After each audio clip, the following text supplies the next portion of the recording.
Today I'm diving into perfect 10-liners and sharing my thoughts on episode 9. If you've been following the series, you'll know that it's a 24 episode journey split into 3 parts, each focusing on a different couple. And today we are talking about Yotha Gunn, or as we know them, Perth Santa. To give you a quick rundown, Perfect 10 Liners follows a college group called Perfect 10 Liners, where each year a new member joins. Every member gets a pair of custom made bracelets, one for them and the other for their significant other. We've already seen the adorable journey of the first couple, played by Forsbook in the first 8 episodes, which were full of cute and funny moments. But now it's time to talk about Yotha Gunn. Episode 9 opens with Yotha still asleep, while his brother Pfeiffer is trying to wake him up for a visit to the dorm.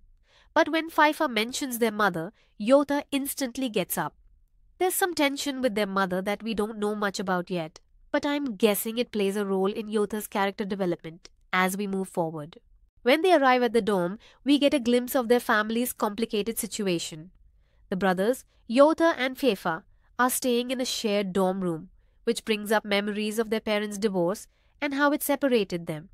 But you can see they still have each other's backs. On the flip side, we meet Gunn, who comes from a loving family, always surrounded by his mom, dad, and sister.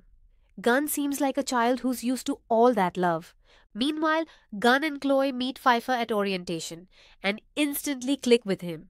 It was a pretty essential moment for the story, and with their personalities, it was bound to happen. Now let's talk about the moment when things really start to shift.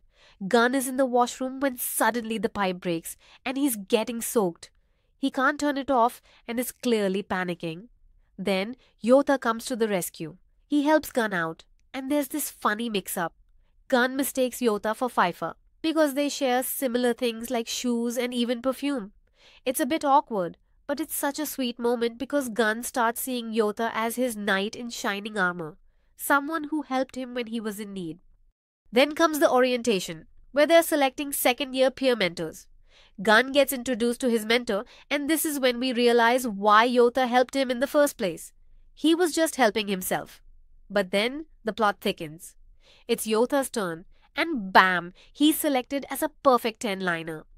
And that's when Gunn really starts to take notice of him, seeing him in a new light. You can feel the instant spark from Gunn, and let's just say, I think it's safe to say he's falling for Yotha already.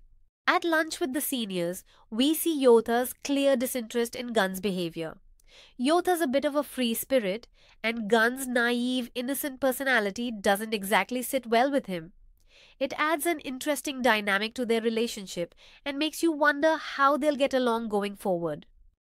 Here comes one of the sweetest moments of the episode. Gunn's dorm floor light goes out, and he ends up going to Pfeiffer's room to sleep. Pfeiffer, being the sweet guy he is, leaves a table lamp on for Gunn, and Gunn ends up sleeping in Yotha's bed. Since Yotha isn't usually at the dorm, he's off to the bar most nights. But here's the twist. Yotha comes back unexpectedly and finds Gunn in his bed, having a nightmare. Gunn is crying in his sleep, and when Yotha tries to wake him, Gunn hugs him while still asleep. Oh, the butterflies in my stomach. This was such a touching moment. My overall thoughts. Episode 9 was really fun, and I loved how it deepened the connection between Yotha and Gunn. The sweet and awkward moments between them are giving me so many feels. I do have to say though, that Gunn's character can be a bit too childish and innocent at times, maybe even a little beyond what feels realistic. But I get it. It's part of his character development, and without it, the story wouldn't really move forward. I'm curious to see how he grows over the next episodes. But overall, this episode was a great start to what looks like a cute and soft campus romance between engineers. I can't wait to see where episode 10 takes us. Yotha and Gunn have already started to look cute together, and I'm loving their pairing. What did you think about episode 9? Let me know your thoughts in the comments. And if you enjoyed this review, don't forget to like, share and follow for more BL content.